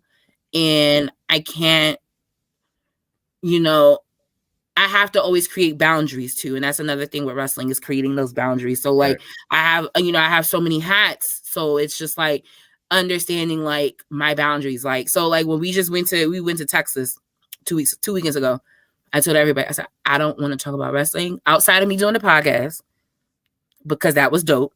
And you know, when you get those type of opportunities, you just gotta take them. But I said, anybody call me? I said, listen, if this is about wrestling, I don't want to talk about it. Don't hit my phone up about it. But just learning about boundaries and balancing life and wrestling, that's always been a thing for me. And I think it, like I said, it's not for everybody. But for anybody that thinks they can do it and wants to do it, try it. Yeah. I think a lot of, you know, and I think it's super important to, and that was one advice I gave to the guys out in Houston. I said, listen, if you guys have a promotion that you're cool with and that's your sponsor, yo, lean into that. Because that's exactly how we did. That's exactly how Battle Club became a thing for us. It was just off of a like, yo, my homeboys put it on this show. Okay, let's sponsor. Boom. And about a year and a half later, asked me to be co-owner. So like, like, you know, like when you have to, you got to show up for people because people will show up for you. And that's why like I can never stop thanking you guys on top of the other tons of sponsors we've had throughout the years, because we would have not been able to make it for sure without guys like you guys and that has been supporting us from day one. And I think it's just, it builds a great network. Like I like to this day, I'm so happy Kyle and Rodney are friends. Like I think that is the dopest thing in the world, that y'all work together. Like I love that. That is my favorite part about wrestling, is seeing those type of relationships and you guys building it and it being your own. Like it ain't got nothing to do with me. Right. But because you guys were at the same event we threw, I said, I know what I'm doing. All right. I'm putting I'm transitioning into the place where I'm putting people in the rooms that they need to be in. Because once again, it stopped being about us a long time ago. And once again, as long as we can go on, it's gonna be about putting people on. For sure. That was a great question. I've never been asked that question, by the way. Oh, wow. Well, see, look at us. I've never been asked that. That was a good question. I was like, oh. See, and this is why I like having people on, because we ask the left field questions that they're not used to. Last question. When are we going to have a Four Corners of Doom match at Java Slam? I'm just saying. When four corners of commentary come to an event all together, then we can have that conversation in person. So, I got no issue. Got you. I ain't got no issue. Y'all want to sponsor a match and we call it that. Listen, Mountain Dew can do it. Y'all can do it too. True. But I'm gonna need everyone to show up. That's fine. For sure. As long as they come out with somebody. Oh, for sure. And it's not even so much for me. It's for y'all. Like I think it helps with the team. Like as many times, and I know it's hard because you guys work and it's just different, and life is life. But you guys have to make it a priority to at least once a month link up with each other and just be like, yo, what's up with you? How are you? Because in all honesty, that's how we, you know, I went into the podcast Wilkins already being my best friend. So me and his brother, on the other hand, I was a rough pitch in the beginning. But once we got to know each other and hang out with each other and respect each other, then it became a lot easier to record. So like now it's a lot easier to record now. Before it was like, I don't want to do this. That first year, I'm telling y'all lucky y'all got the job at this podcast, as though it almost wasn't a thing. Right. Listen, look, I will always say for us, we appreciate you and Wilkins and Black so much, because honestly, without you guys, a lot of the opportunities that we have and a lot of the things that we've been able to capitalize on wouldn't be available. At least maybe not at the speed that it did happen. So thank you for even the opportunities. You know, all personal feelings aside, you know, we truly do appreciate y'all. No, yeah. And I've been able to speak to so many people, whether it's in person, whether it's through Twitter Spaces, whether it's doing this podcast. And everybody says the same thing about y'all. You know, it's dope. You know, like it keeps us humble. It keeps us on our toes, and I think it's always important to not be stagnant. It's important to always switch it up a little bit, you know. So as much as, like I said, as much as you guys thank us, like we thank you guys so much, because you guys keep us motivated and keep us wanting to keep going, because it's definitely been times where we definitely was like, how much more we got left? Like, I feel like fucking Edge right now. How much more we got left in the tank? Because looking back, like, yo, we've been doing the podcast 4 or 5 years now. So it's like, how much gas we got left in the tank? So that's why I'm like, I think the next 2 years, you're going to see a lot of us pushing it to the limit, because who's to say what will be in about 2 year span. So that's why, you know, Jabba Sam this year is going to be a really big deal for us. That's why I want to do an event WrestleMania weekend in Philly next year, and that's going to be a big deal. Like, I have a lot of things that we want to be able to be like, all right, listen, this is the last hurrah. Let's get it, you know? So like I said, I appreciate you guys. I'm proud of you guys for still going, because that's not easy either. And I think a lot of people that doesn't do this doesn't understand that concept of how consistency and how giving up and sacrificing time and energy to do these things that we understand, but they don't understand. So I applaud you guys for keeping the good fight in, because it ain't easy. And I know y'all probably want to kill each other once or twice a week, but my wish and my hope for you guys is to continue to grow and continue to talk about things that no one else is talking about, because that's going to make you guys stick out. I love the fact you guys talk about the game. You guys, I had an analogy about gaming, and I was saying here fucking boo-boo the fool. I was like, I don't know what the fuck they're talking about. But there's somebody that's watching that understands that and loves it. So keep doing what y'all doing. If it's working, keep doing it. And if it's not working, switch it the fuck up, because y'all ain't got time to waste now. But I'm proud of y'all. I want y'all to keep being successful anyway, as always. And Kyle knows this, that we can help, and that how we can always be there for you guys. We're always there. We're a phone call, text message away. And that really is for anyone watching on the live that has a podcast, whether you're from New York or not. We're always here to help. So you can always message any one of us at any point. And, you know, we're here. I don't know how much longer, but we're here. For sure. Gentlemen, any last thoughts? Obviously, just I know I speak for everybody on the show, including QS. Just thank you for taking time out of your day, just for coming on our show, and giving us that much, dropping those gems of wisdom on us. So thank you very much, just for taking the time out of your busy day to help us out. So thank you. Listen, I'm off. Only thing I try not to be busy on my off day, but I'm off today and tomorrow, so I'm good. Thank God. Oh yeah, you're good. Get some of that sleep. Thursday, Fridays. I don't know what that is. Love that. I don't know what that is. On my behalf, I asked the ownership question as a personal thing. So thank you for those. I definitely needed that. I look to you guys a lot of times for inspiration, especially on a wrestling podcast tip. But hearing that, the behind the scenes and leading up to the success story is not always easiest. It always brings me back to the humble abode of it could have not been here 3 years later. It could have not been us four. It could have not been at all.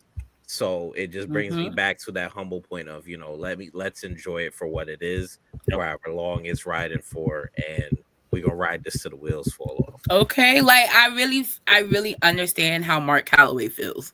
I can't even like that. Like when you have this series of things going on, and this could be the last, you gotta ride it out. Yeah, definitely. Till the wheels fall off. So, Mark, I feel you. I understand you now on a better level. I feel like QS would love that. I know. So Nelly, Do your little promotion still. All right, cheap plug going in 3, 2, 1. So on the Jabba Tier side, you can always follow us at the Jabba Tears Podcast on all social media platforms. Subscribe to our YouTube page. I don't know how many subscribers we are, but we appreciate every single person that has subscribed to the page. Every single person that hops on Thursdays when we go live and comments and participates. Thank you so much. I know we don't really be able to answer every question, talk about everybody, but we appreciate you guys popping in when you can. I guess on the Jabba Tier side, if you're not going to be in LA, WrestleMania night 1 and 2, you guys have the option of going to Legends. So make sure to support the boys. Mr. Black and Dre from Your Sports will be there holding the fort down, while myself and Sarah Wilkins will be out in Los Angeles, California for WrestleMania weekend. Lord, I've never been to Cali, so I'm just already like, fuck going on. Right. I don't even listen. Right, the moment I feel an earthquake, I'm out. I'm just letting y'all know that right now. The moment some shit starts shifting. So what you're saying is when Omos walks past you again, you'll be like, no, it is. I gotta go. He's a smooth walker though. He creeped up on us when we met him last year. He crept up on us, but he's tall, so he was like, tall stepper. What's going on here? But yes, Legends night 1, night 2, you can RSVP. Once again, Mr. Black and Dre from Your Sports, a part of the Jabba Tears Network, will be there hosting, making sure everybody's good. And then on the Battle Club Pro side, Women Crush Wednesday, April 12th. Tickets are on sale now. Okay. We just announced that Jessica Havoc will be on the card, will be in the building. Yep. So make sure to Which sure persona? To purchase your ticket. Probably the one now. Yeah, probably the one now. Makes sense. Yeah, and she's going against Sammy, and it's going to be really good.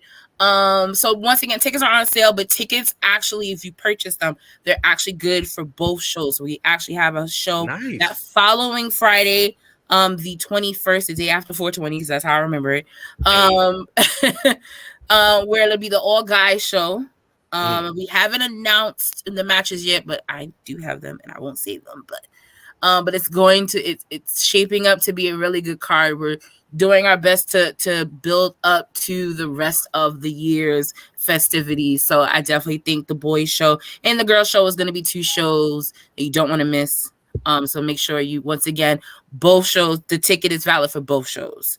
And we will take at the door as well, both nights. So there's no worry, no rush, no feeling like I got to purchase something, but I will send out sponsorship as well. So those that are interested in sponsorship opportunities for both shows, there will be combined package. So you'll be able to have representation at both shows. So I will send that out probably on Monday. So look out for that. But other than that, we have that coming up. Black Wrestle Fest, Juneteenth weekend. So stay tuned for that for more information on that. And then once again, Saturday, July 29th, Jobber Sam 3 is going to be in the books. So make sure to save that date. Other than that, that's about it. I feel like wrestling is life and I need a break, but I don't know how.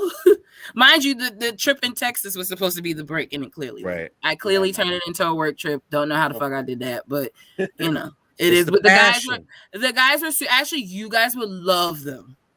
Yeah, it's a cute setup they have down there. They're super dope, super chill. So you guys actually would, I think you guys would love them. So I definitely, Kyle, I'm gonna connect you with the guy because he's actually really cool, and they do a lot of dope stuff out in Houston, Texas. So I want to be able to combine those worlds. So that was always my goal. Like I want to be able to walk away and be the Rock Nation of wrestling. So I want everybody to know everybody. I want Rock Nation brunch at WrestleMania weekend in Philly. That's the goal. That is the goal. So, but no, like I mentioned, I appreciate you guys. I thank you guys. I wish you nothing but the best. Continue to keep riding this wave out because as much as it's hard, you guys deserve everything that's going to come to you guys off of the podcast because it's just in the nature of the business. So, I wish you nothing but the best. I thank you guys for taking the time out as well, because this one probably at work. That's why he had mute himself. This one probably at work. The other one drinking a beer. I'm shocked he ain't passed out yet. And then Kyle ass probably tired as hell too. So who knows what's going on? How you know? How do you know? He out here hanging on by a thread. I'm babysitting. I'm good. Oh, you babysit? Take a shot.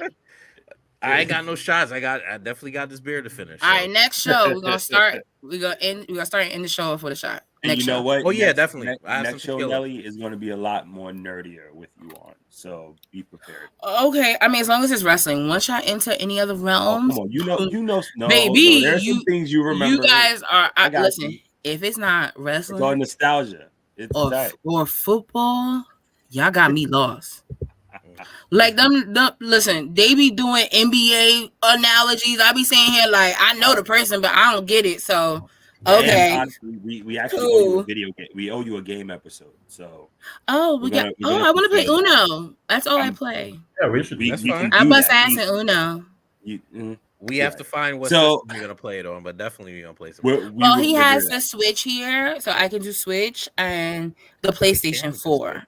Yeah, so PlayStation. Well, the Switch is how up, down does it. They do it on the Switch. Yeah, they do it on the Switch. Yeah. Okay.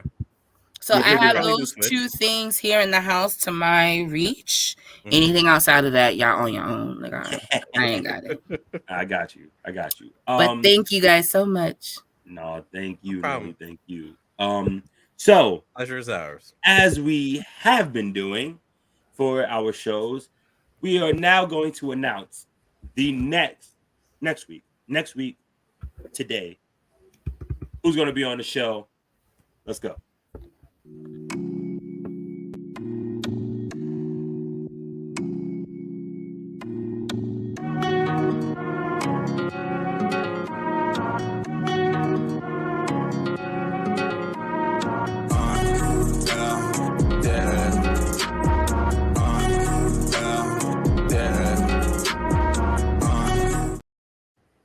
Yeah, you saw that right. Next week, Talk of Champions is in the building. We cannot wait to have them on it, which is why I smiled so hard when you said Chanties earlier. Well, because at times, like I said, as women, we aren't everyone's cup of tea, but I can respect her and always standing in her truth and standing and she's into her being. I said what I said, so. Yeah. I could as a fellow Virgo, I can respect her on that. For sure. So we're very excited to have him on the show. Can't wait for next week. And then the week after, I have somebody special too. So that's going to be fun. That is the weekend before WrestleMania. So we cannot wait. Yeah, that's Chris from Heels for Life podcast. I know it is. Chris, listen, Chris be talking about a fucking Twitter thing. The Twitter, I'll be like, listen, I ain't got the Blueberry, bro. So you are on your own with that. I chat with him from time to time. Christian Williams wants to play spades. Yeah, spades. That's how people get hurt. They feelings get hurt. I don't want to do that. There you go. That's Professor Spades. It's a level of disrespect that comes with spades. So I don't. All I'm saying is, don't play with my sister and my mother. They are ruthless. All right. I love y'all. But so we got Talk of Champions next week. Very excited. Thank you again, Janelle. We love you and we appreciate you. Outside of that, well, gents, let's do our thing.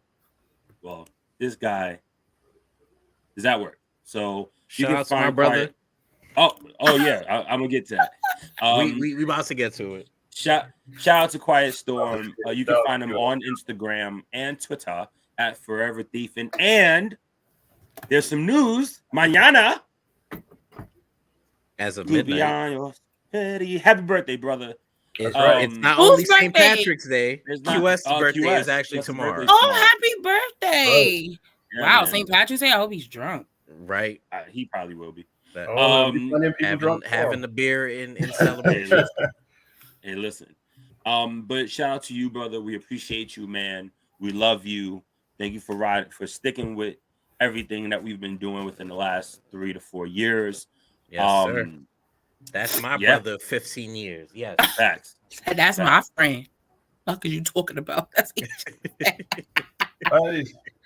Aries season. Oh, look, Chris, your birthday coming up. Oh, shit.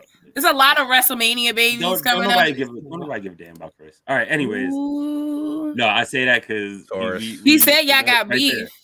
Right there. He said Who's a y'all got Taurus? beef. I'm a Chris Taurus. Stretches Well, Taurus. my mama's a Taurus. Oh, I just talking about me. I was like, no, the hell I'm not. No. Virgo baby. Virgo baby. You already know. Sorry. I apologize. Go ahead. Sorry. Virgos.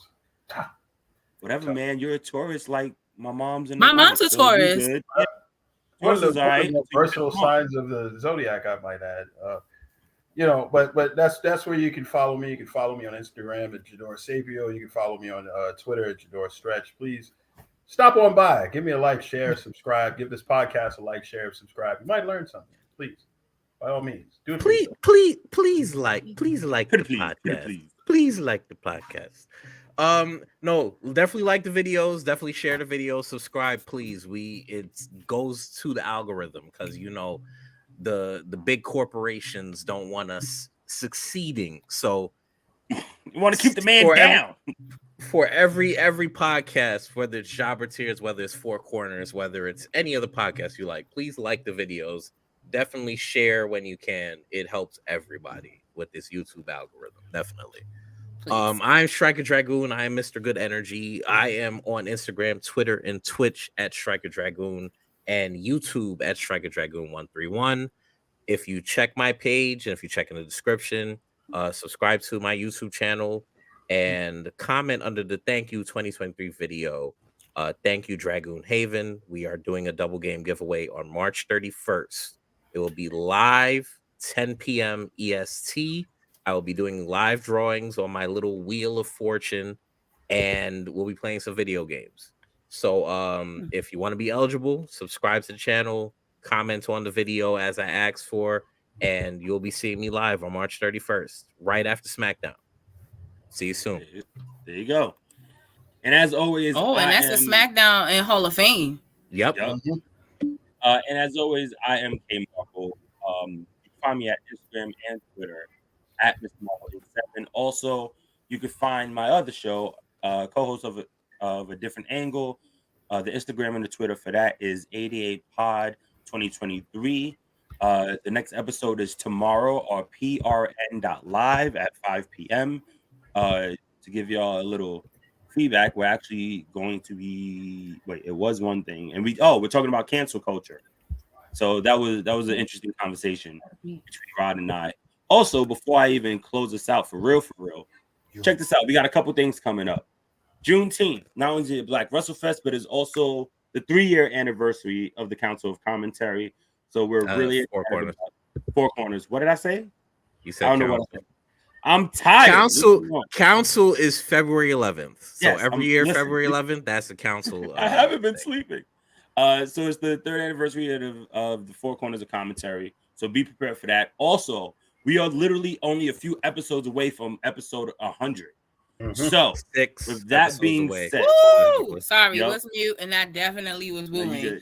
You Congrats! 100 is not easy. Definitely not. I tell people all the time. When we made it to 100, it was the week the city shut down. Damn! Wow. Well, and we had Cass. We had Cass on the show. He was remote, and we was in studio. And it was literally the week the city shut down. Shit. So 100, you never know how you're gonna make it past 100. No, seriously. But that's why I said enjoy it.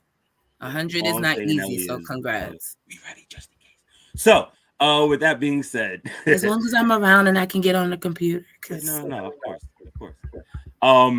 So that is coming. That will be in April. So as we get closer, I will definitely give y'all the heads up. Yeah, if it's the end of April, I'm gonna be able to do it, but that middle, I'll let you know. But yeah, guys. So the 100th episode is coming up. Our 3rd year anniversary is coming up. We got all the other events and things like that coming up.